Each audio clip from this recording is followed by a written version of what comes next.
네, 말씀 요한계시록 11장 7절에서 14절까지 말씀을 함께 나가도록 하겠습니다.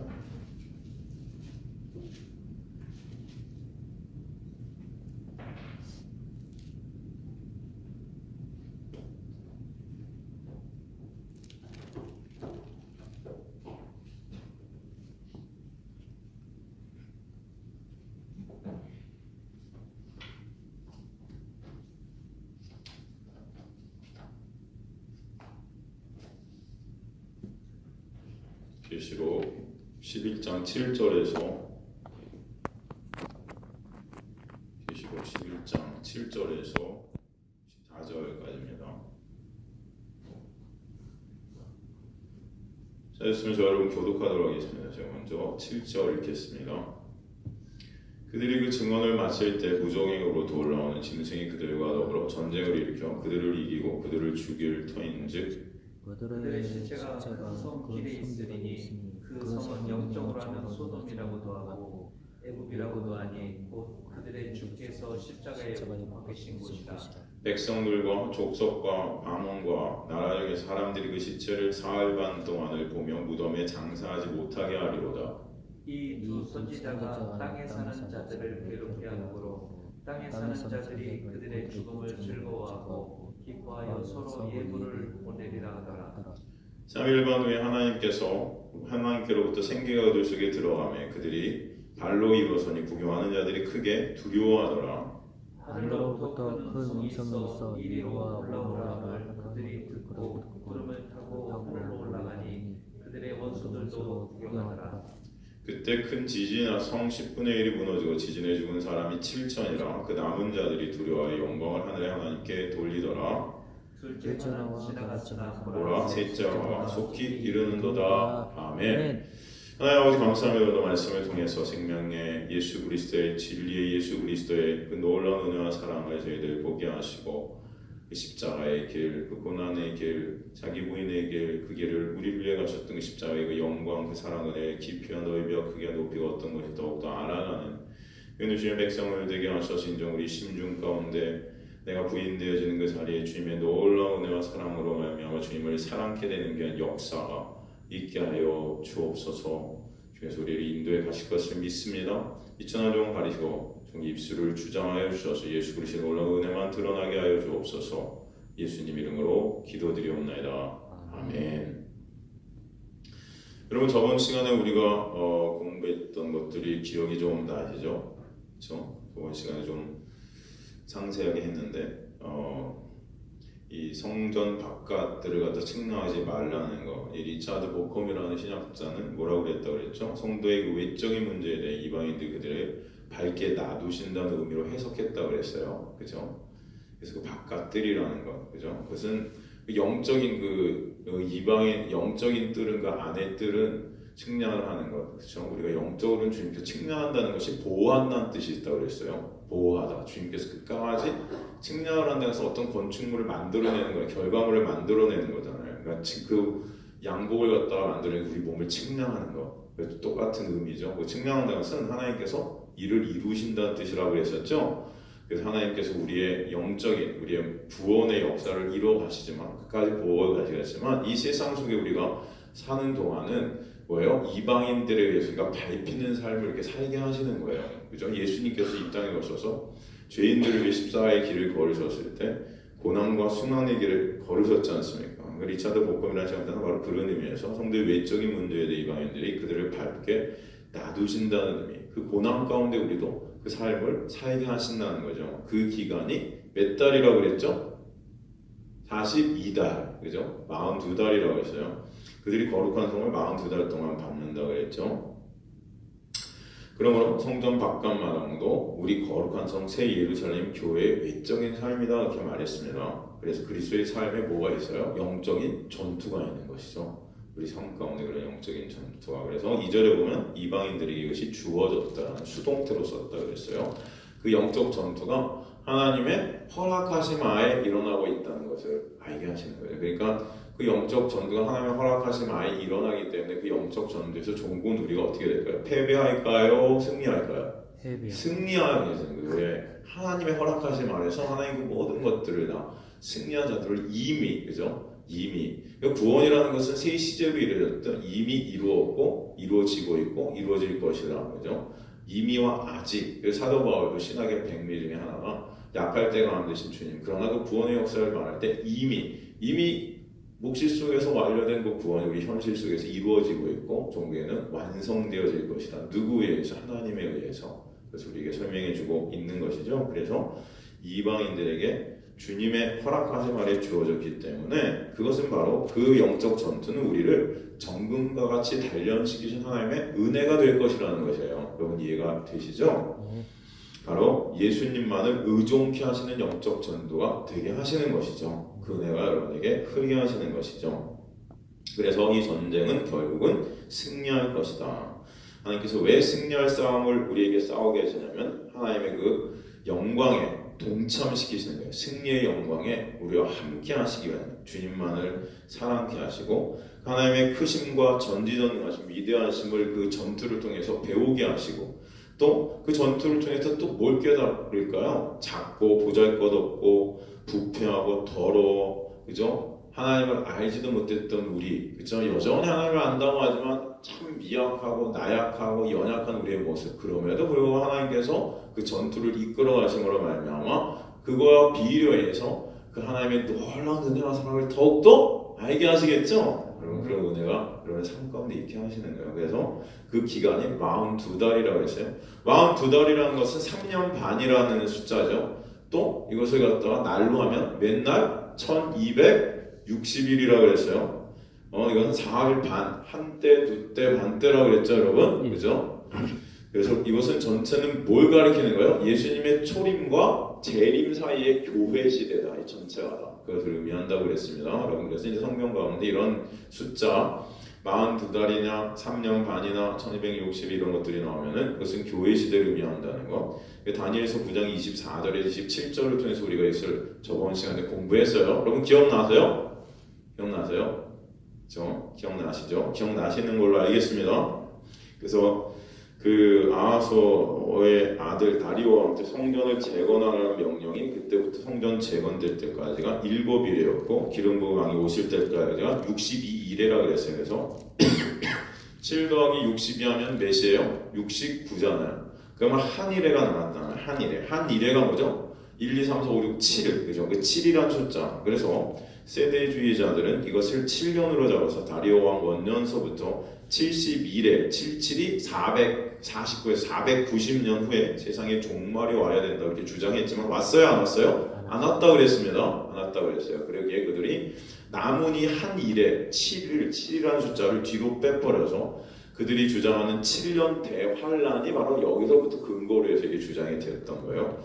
그러기에 그 7년이 지나면 종말이 온다. 그 왕국이 임한다고 주장하지만 7년 대환란이라는 것은 없는 것입니다. 여러분. 환란의 시기가 있어요. 그건 언제예요? 지금이에요. 지금. 여전히 우리의 역사 가운데 우리는 고난과 환란 속에서 이 때를 살고 있는 것이죠. 그래서 마지막이 한 일에 7일이 남는데 그런데 그 한 일에 절반에 무엇이 일어나냐면은 우리가 다니엘서 저번에 살폈을 때 제사와 예물을 금지한다 그랬어요. 제사와 예물을 금지하는 게 무슨 의미라고 그랬어요? 성전이 사라진다는 의미라고 그랬죠? 여러분 기억나세요? 저번 시간에 한 거. 성전이 사라진다는 거요. 이거예요. 성전이 근데 여러분 언제 파괴됐어요? AD 70년 로마의 타이터스에 완전히 파괴돼 버렸죠. 그때부터 종말까지가 지금 몇 일회가 남는 거예요? 반일회가 남는 거예요. 그럼 반일회. 그죠? 왜냐하면 반일회는 거기서 사라졌으니까. 반일회라는 것은 3과 2분의 1입니다. 그때부터 다시 예수님이 오시는 그날까지 우리는 교회 시대, 은혜의 시대. 그게 3년 반이라 그러는 거예요. 한때, 두때, 한때, 1260일, 42개월을 갖다 그래서 바로 예수님 초림과 재림 사이를 갖다 뜻하게 된다는 거예요. 그렇게 그 숫자들은 바로 교회 시대를 뜻한다. 저번 시간에 우리가 다니엘서를 꼼꼼히 읽으면서 살폈었어요, 여러분. 그죠? 개인적으로는 그 교회 시대라는 건 여러분의 인생을 또 뜻하기도 해요. 우리 인생 전체가 다 교회 시대 아닙니까? 여러분이 교회니까, 그죠? 그래서 여러분의 인생 전체를 통해서 적들로부터 사탄으로부터 우는사자같이 내내 공격을 받게 되는 것이죠. 고난의 때를 지나는 거예요. 그런데 주님은 우리의 그 42개월 동안 권세를 허락하시죠. 어떤 권세요? 그 환난, 고난 가운데서도 복음을 전하게 하시는 권세를 허락해 주신다는 거죠. 그래서 두 증인이 등장하는 거예요. 요한계시록 11장에. 그죠? 그 두 증인은 또 뭘 의미한다고 그랬어요? 두 증인은 뭘 의미했어요? 마찬가지로 교회를 의미하는 거죠. 왜 2라는 숫자를 썼는가? 왜 이 2라는 두 증인이 여러분 어디서 나온다는 그랬죠? 성경 어디서 나왔다고 그랬었어요? 어느 성경에서? 제가 이거 질문 막 해갖고 여러분 막 다 못 맞췄죠? 기억나요?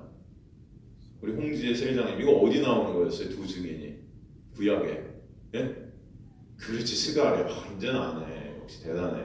스가랴에 나오죠? 이 스가랴에 나와요. 이 스가랴에 보면은 두 감람나무와 촛대가 나오잖아요. 이게 스가랴 4장 1절에서 14절까지 말씀이죠. 7 등대와 두 감람나무가 등장해요. 계시록 1장 20절에 보면 7 등대가 뭐라고 그랬죠? 교회라고 그랬죠? 근데 오늘 본문은 7 촛대가 아니라 2 촛대가 나오는 거예요. 7이라는 숫자는 완전수인데 그렇다면 2라는 숫자는 뭐를 의미한다고 그랬었죠? 2. 이 7이라는 숫자는 온전, 완전을 의미해요. 그 히브리 이 문학 가운데 수사학, 이 성경을 보면 수사학들이 있어요. 그래서 이 숫자들이 다 의미하는 것들이 있는데 3이라는 것은 뭐예요? 3일째 하나님을 또 의미하기도 하고 4는 4방위를 의미하기도 합니다. 그죠? 6이라는 것은 불완전수, 그죠? 율법을 의미하기도 하고 7은 온전수, 완전을 의미해요. 그렇다면 이 2는 뭘 의미할까요? 우리 김일의 자매님, 2는 뭘 의미한다고 그랬죠?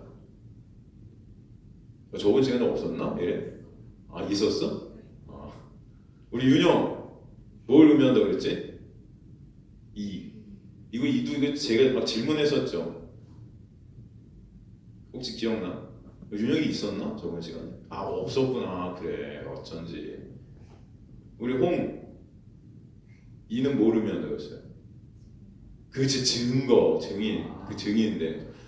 그래서 여러분, 두 개 맞췄다고 또 교만해지면 안 될 텐데. 그죠? 그래서 예수님도 제자들을 보낼 때 둘씩 짝지어 보내잖아요. 뭘 증거할 때는 항상 증인이 필요한 거예요. 서로가 서로에게 증인이 돼요. 그래서 이라는 것은 그 두 촛대라는 것은 어떤 교회, 특히 교회 중에서도 우리 교회의 임무를 말하는데 예수 그리스도의 십자가를 어떻게 해요? 증거할 교회. 증인으로서의 교회의 역할, 그래서 우리에게 설명하는 거예요. 그래서 2라는 숫자는 성경 전체에서 증거의 진실성을 위해 증명하기 위해 사용됐다는 것이 이제 신명기 우리가 저번 시간에 살폈어요. 마태복음, 마가복음에서도. 그 두 촛대는 복음 증거자로서 교회다. 두 감람나무는 당시 뭘 의미한다고 했었어요, 여러분? 유대 총독이었던 스룹바벨과 대제사장 여호수아를 의미한다고 했었죠. 기억나세요? 또 다음 시간에 다 잊어먹을 수도 있어요. 괜찮아요. 저는 뭐 여러분이 뭐 다 잊어먹고 하면 저는 한 설교를 한 달 동안 똑같은 설교만 할까요? 그건 저는 정말 좋죠. 저는 설교 준비 이게 하나 해갖고 4개월, 한 1개월을 써먹고 나머지는 책 공부하면 되니까 얼마나 좋아요. 그럴까? 한 달 동안 똑같은 설교. 그러면 그게 더 나을 수도 있을 것 같다는 생각도 들긴 하는데 아닙니다, 여러분. 자, 두 감람나무는 당시 누구라고? 유대 총독이었던 스룹바벨과 대제사장 여호수아를 의미한다고 그랬어요. 그러므로 교회는 뭐예요? 스룹바벨이 총독, 왕이에요. 왕 같은 총독이죠. 총독이 왕의 역할을 다했죠. 대제사장 여호수아. 이 두 인물이 등장하는 것은 교회의 정책성을 말하는 건데, 교회라는 것은 즉 왕이요 제사장의 권세를 소유한 자들이라는 거예요. 그죠? 왕이요 제사장의 권세를. 그래서 베드로전서에 보면 우리가 왕 같은 제사장이다. 그죠? 이게 바로 그래서 두 감람나무, 유대 총독이었던 스룹바벨과 대제사장 여호수아를 갖다가 예로 들어서 두 감람나무인 교회, 왕 같은 제사장으로서의 복음을 증거하는 교회, 이렇게 해석이 되는 거예요, 여러분. 재밌죠? 성경 이렇게 보면은 여러분 이렇게 해석이 돼버리니까. 그렇지 않아요? 다 의미가 있고 다 전부 성경을 다 맞물고 이렇게 누굴 보이게 해요? 교회 대신 예수 그리스도. 그렇죠? 예수 그리스도의 놀라운 은혜와 사랑을 또 알게 하시는 것이죠. 그래서 왕 같은 제사장의 권세를 가지고 복음을 전하는 자들, 그죠? 그러므로 계시록 11장 5절 6절에는 교회의 엄청난 영적 권세가 기록이 되어 있었다. 우리가 살폈어요, 저번 시간에. 근데 교회 입에서 불이 나와서 그래서 원수들을 소멸한다고 했죠. 여기서 불은 뭐라고 그랬었죠? 오늘은 복습하다 없이 끝나는 거 아니야 또. 그럼 오늘 설교한 거 다음 주에 하면 되니까요. 여러분, 이 불은 또 뭘 의미하죠? 예레미야서 5장 14절 보면 불이 하나님의 뭐다? 성령의 불. 성령의 불. 하나님의 뭐였다?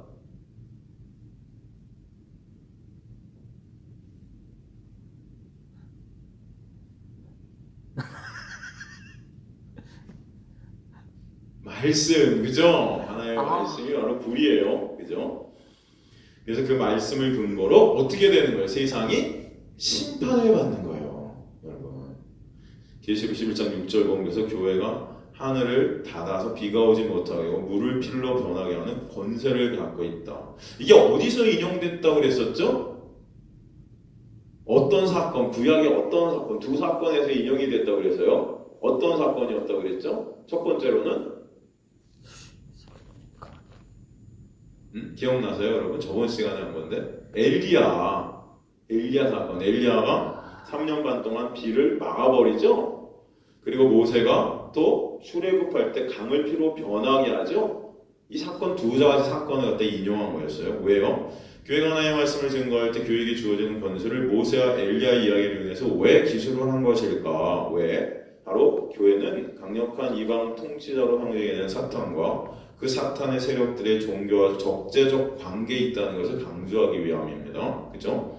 모세는 바로 애고박 바로와 바로의 술객들과 적대적 관계에 있었고, 엘리야는 바알을 섬기는 아합과 그의 부인 이세벨과 적대적 관계에 있었었죠. 그죠? 여러분 기억나시죠?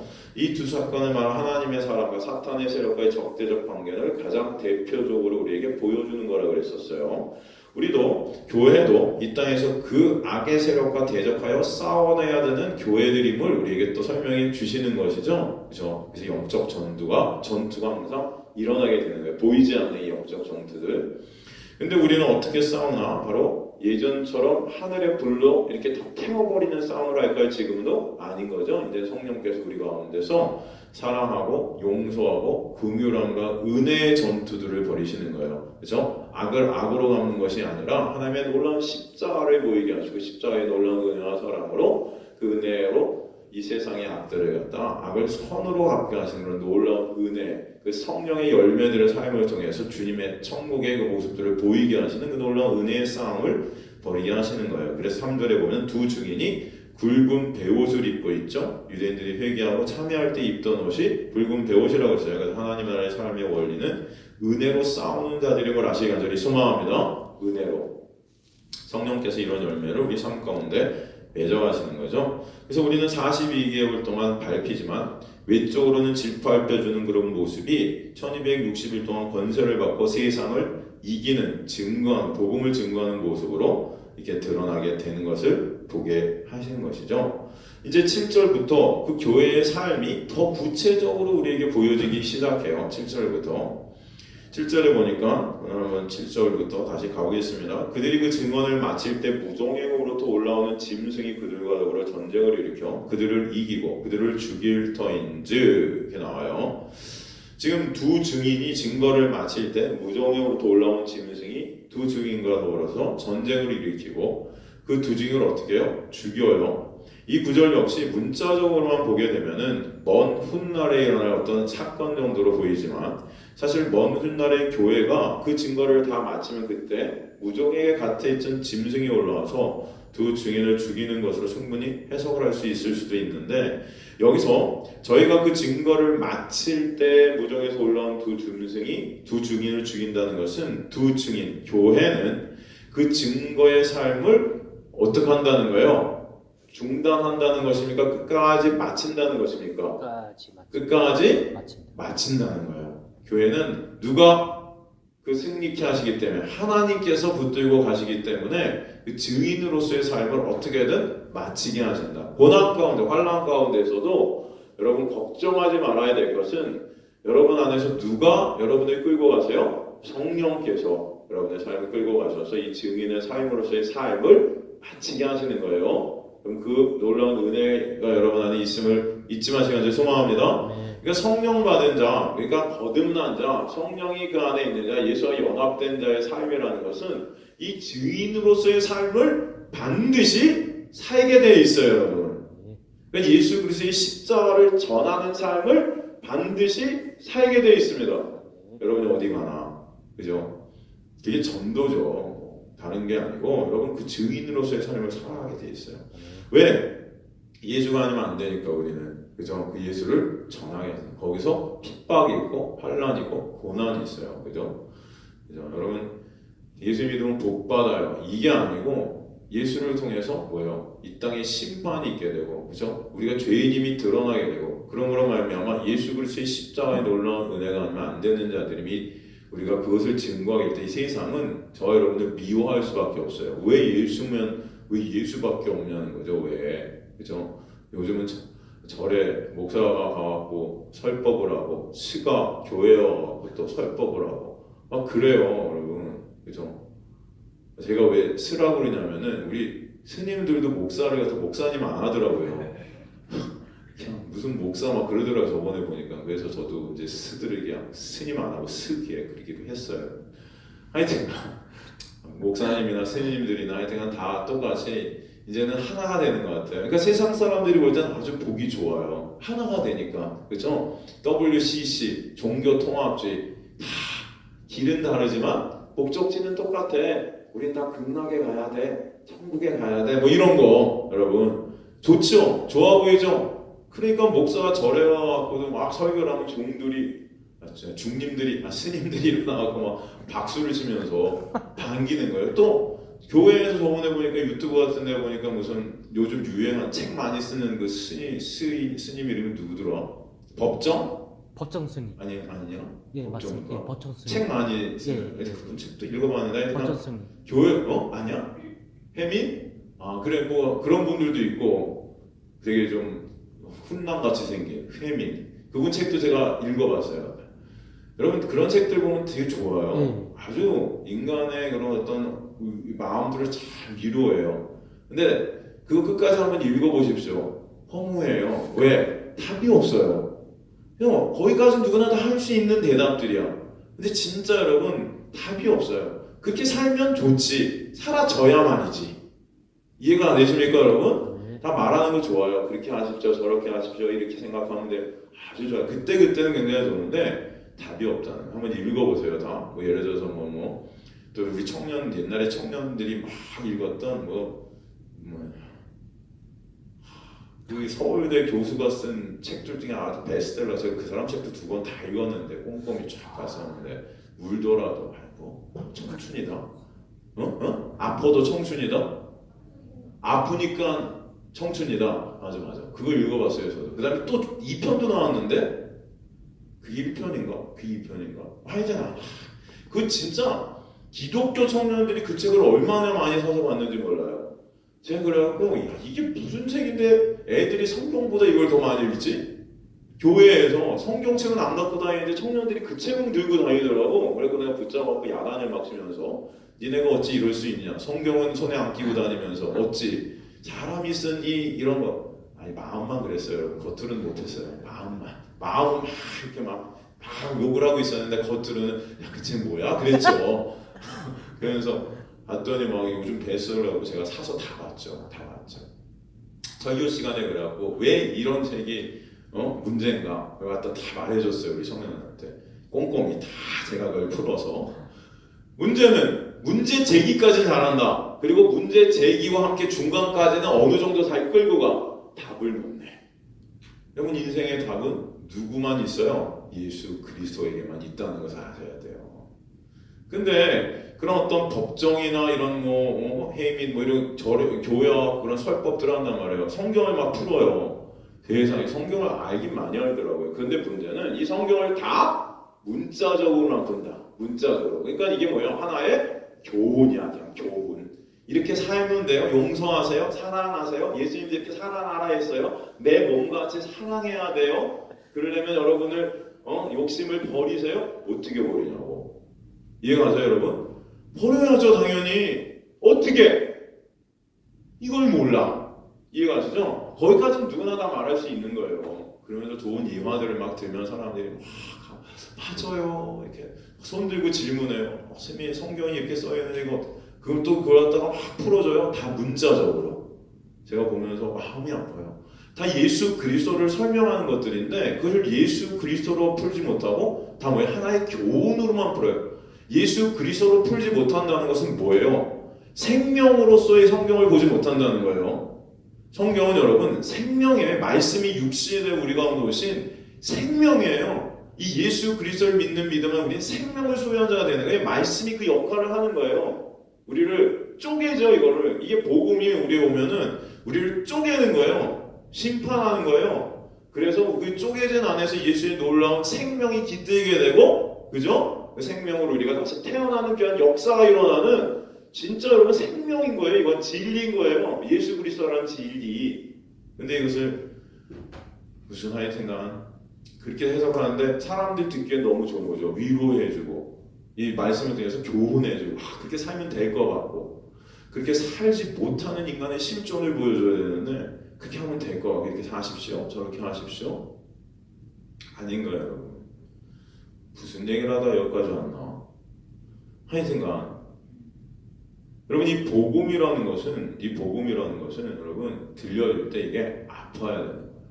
우리를 위로하지 못합니다. 복음은 우리 실존 인간의 실존을 들추어내기 때문에 이 복음이 들려질 때 여러분은 아플 수밖에 없어요. 그렇기 때문에 예수 그리스도 이 증인으로서의 삶, 예수 그리스도의 십자가만을 전하는 삶을 살 때 여러분 예를 들어서 목사가 절에 가갖고 예수 그리스도의 십자가만을 2시간, 3시간 동안 증거했다. 기립박수 받을 수 있을까요? 그럼 어떻게 되는 것 같아요? 목사가 절에 가서 예수 그리스도의 십자가가 아니면 안 되는 것들을 갖다 성경 전체 통해서 쫙 증거했다. 제가 절에 가갖고 여러분 설교하라고 그러면 제가 뭐 하겠습니까? 좋은 예화 들면서 행복하십시오. 이렇게 용서하세요. 착하게 사세요. 이렇게 하면 온 세상이 따뜻해집니다. 그죠? 나누세요. 뭐 이런 거 설교할까요? 그런 거는 여러분 유치원에 가면 다 배워요. 안 그래요? 제가 그런 거 설교 아니요. 전 절에 가서 저걸로 설교한다면 처음부터 끝까지 왜 예수가 아니면 안 되는가? 왜 십자가가 아니면 안 되는가? 이거 말하겠죠? 그렇게 제가 딱 설교를 끝냈어요. 박수 받을까요? 참 재미있는 것은 제가 옛날에 청년 부흥회를 가서 어디 큰 교회, 저희 교단 큰 교회가 청년 부흥회를 인도한 적이 있어요. 3시간 나오려고 그랬어요. 3시간.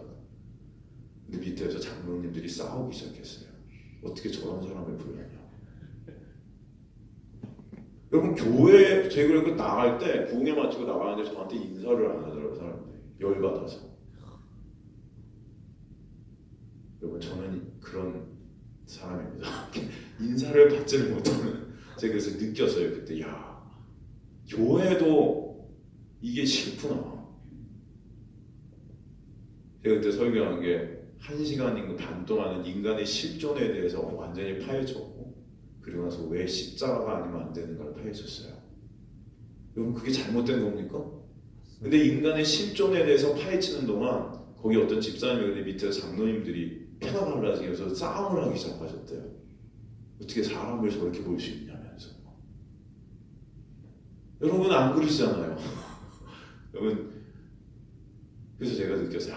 교회도 예수 그리스도의 십자가만을 전할 때 이게 분란이 있을 수 있겠구나. 그런데 절에 가서 이걸 전했다. 박수를 받을까요 제가? 아니에요 여러분. 그리스도인이라는 사람들도 저를 갖다가 욕하는데 십자가만 전한다고. 여러분 교회에서의 일이에요. 제가 지금 거짓말 같죠? 근데 저도 깜짝 놀랐어요. 진짜로 그랬어요.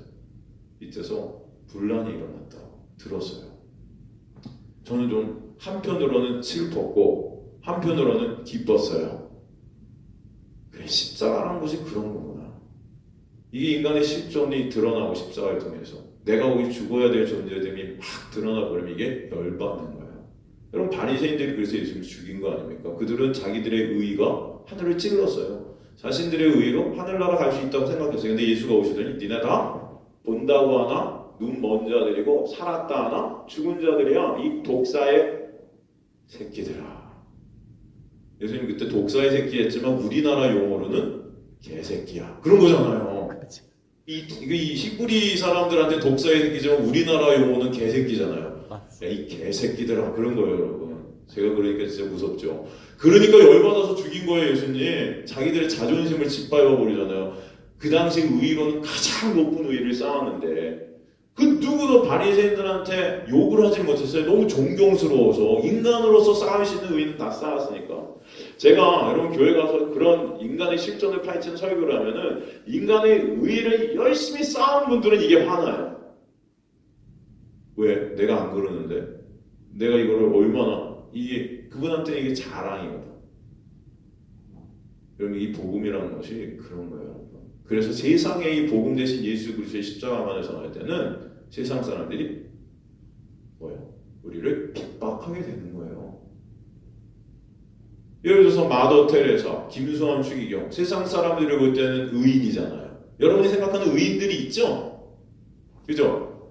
근데 성경은 뭐라 그래요? 의인은 없나니? 하나도 없다. 하나도 없다 그래요. 오직 의인은 누구 안에만 있어요? 예수 그리스도. 예수 안에만 있어요.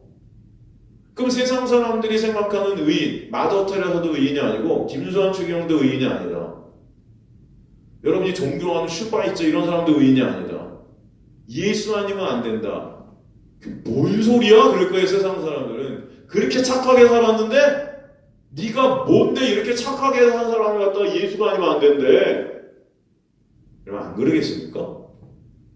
그럴 수 있지 않을까요? 한번 생각해 보세요. 마더 테레사도 예수 안 믿으면 지옥 가. 야 말이 돼?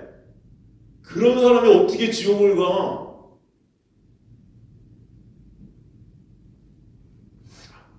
그런 생각 안 드세요? 전 들어요. 여러분 어디 가서 한번 그렇게 해보세요. 마더 테레사 지옥 갔을 수 있어요. 예수 안 믿으면. 너 미쳤구나. 이 세상에 예수 그리스도의 십자가만 우린 증거해야 되는 자들이기 때문에 그래서 예루살렘에 환란이 닥친 거예요. 그들이 가는 곳마다 뭐예요? 그리스도만을 증거하고. 여러분 그 유대 지도자들이 제자들 갖다 오게 다 잡아잡고 막 매를 때리고 막 죽이려고 하면서 나중에 결국 할 수 없어 내보내는데 내보내면서 무슨 말이에요? 니네 종교 생활하고 기독교 생활을 다 해. 예수 그리스도만 증거하지 마. 무슨 말인지 이해 가세요, 여러분? 세상은 그 예수를 싫어해요. 왜? 예수가 세상을 밝히기 때문에 빛을. 밝힌다는 것은 세상의 죄악들을 낱낱이 드러내요. 이 말씀이. 근데 말씀을 그저 하나의 교훈으로 본다? 말이 돼요? 아니죠.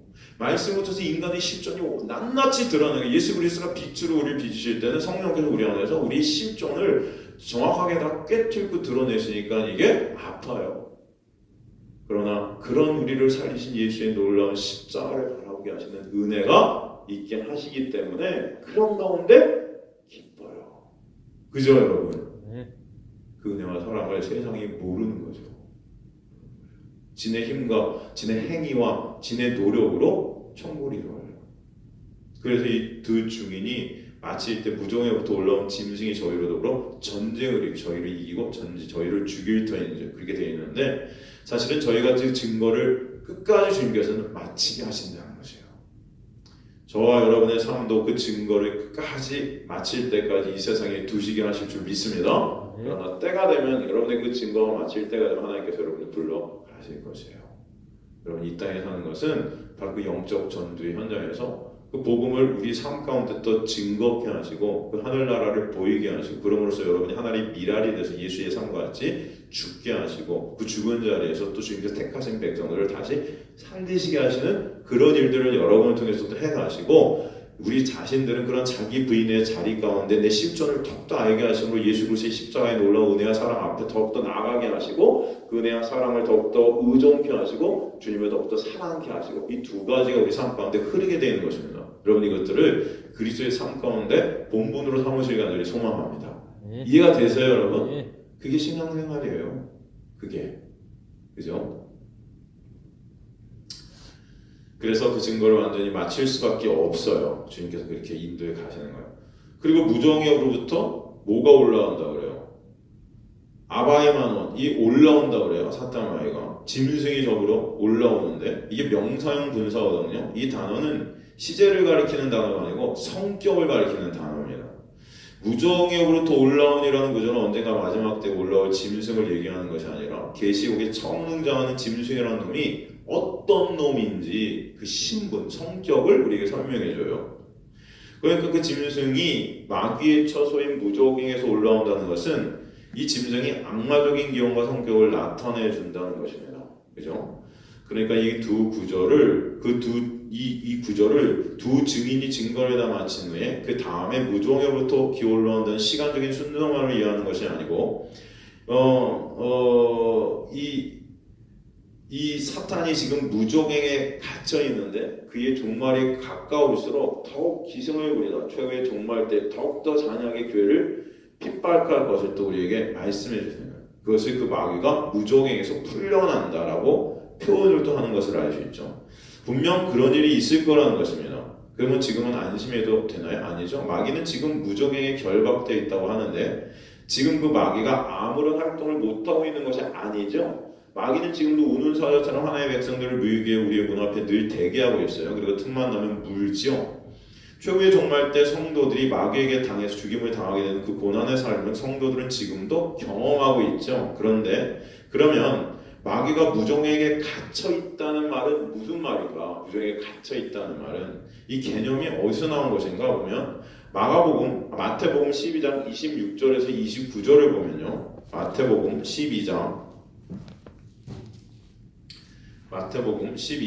26절에 29절 보면 만일 사탄이 사탄을 쫓아내면 스스로 분쟁하는 것이니 그리하여 어떻게 그의 나라가 서겠느냐. 또 내가 바알세불을 힘입어 귀신을 쫓아내면 너희의 아들들은 누구를 힘입어 쫓아내느냐. 그러므로 그들이 너희의 재판관이 되리라. 그러나 내가 하나님의 성령을 힘입어 귀신을 쫓아내는 것이면 하나님의 나라가 이미 너희에게 임하였느니라. 사람이 먼저 강한 자를 결박하지 않고서야 어떻게 그 강한 자의 집에 들어가 그 세간을 강탈하겠느냐. 결박한 후에야 그 집을 강탈하리라 말씀하세요. 지금 예수께서 귀신을 쫓아내자 바리새인들이 저가 바알세불의 도움으로 귀신을 쫓았다고 했어요. 그때 예수님께서 뭐라고 하시냐면은 어떻게 마귀를 쫓아내 내가 너희에게 사로잡힌 자를 건져내는 것은 그 사로잡혀 있는 자를 내가 결박하고 건져내는 것이야 라고 설명하시죠.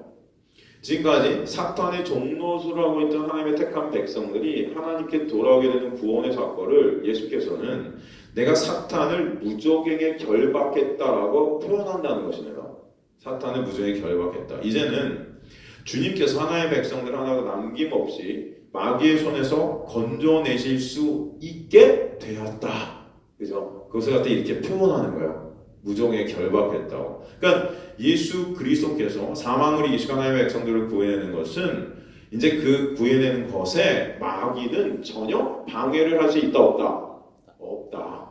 하나님께서 그것을 하실 때 마귀가 방해가 된다는 안 된다는 거예요. 마귀들은 다 이제는 그 힘을 사실은 잃어버렸다는 거예요. 머리통이 다 깨져버려서 다 폐잔병들이라는 것입니다. 폐잔병. 힘을 쓸 수가 없어요. 이미 우리는 다 하나님의 놀라운 은혜 가운데 건진받게 되어서 물론 마귀가 계속 활동해서 운을 사자같이 덤비지만 우리를 물 수 있어요 없어요? 못 문다는 거예요. 무정에 갇혀있기 때문에. 그러나 우리는 그런 마귀의 모습 가운데 항상 두려워 떠는 모습들이 있잖아요. 마귀는 그것을 노리는 거죠.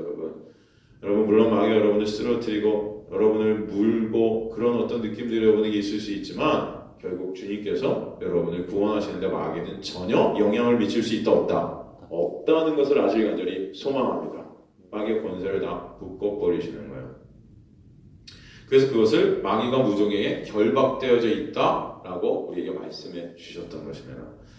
그렇지만 그 마귀가 예수님께 자기의 세간을 늑탕당하고 가만히 있을 존재가 아니에요. 그래서 자기가 빼앗긴 세간을 멸망의 순간까지 다시 빼앗기를 위해 발악을 하고 있을 것입니다. 그래서 성도들과 마귀가 전쟁을 한다라는 표현을 하는 것이고 그 마귀가 성도들을 죽인다는 표현이 7절에 나오는 거예요. 그러니까 성도들은 최후의 종말 때 마귀가 최후의 발악을 하게 되는 그 처절한 죽음의 삶을 지금도 맛보게 되는 것이지만 실제로 우리는 죽지 않습니다. 누가 지키기 때문에? 하나님께서 우리를 인도해 가시고 종국에 이미 승리케 하셨고 이미 마귀는 그 힘을 다 잃어버렸기 때문에 그죠? 그것을 알라는 것이에요. 물론 가시적으로 우리 삶 가운데 그런 모습들이 계속 있게 되지만 결국은 하나님께서 우리를 어떻게 해요? 승리케 하신다는 거. 그죠? 그 두 증인이 무정에서 올라온 짐승에게 죽습니다. 여기 짐승이라는 단어 테리온이라는 앞에 토라는 관사가 붙어 있어요. 그 짐승이란 말이에요. 그 짐승. 그러니까 요한계시록에 처음으로 짐승이라는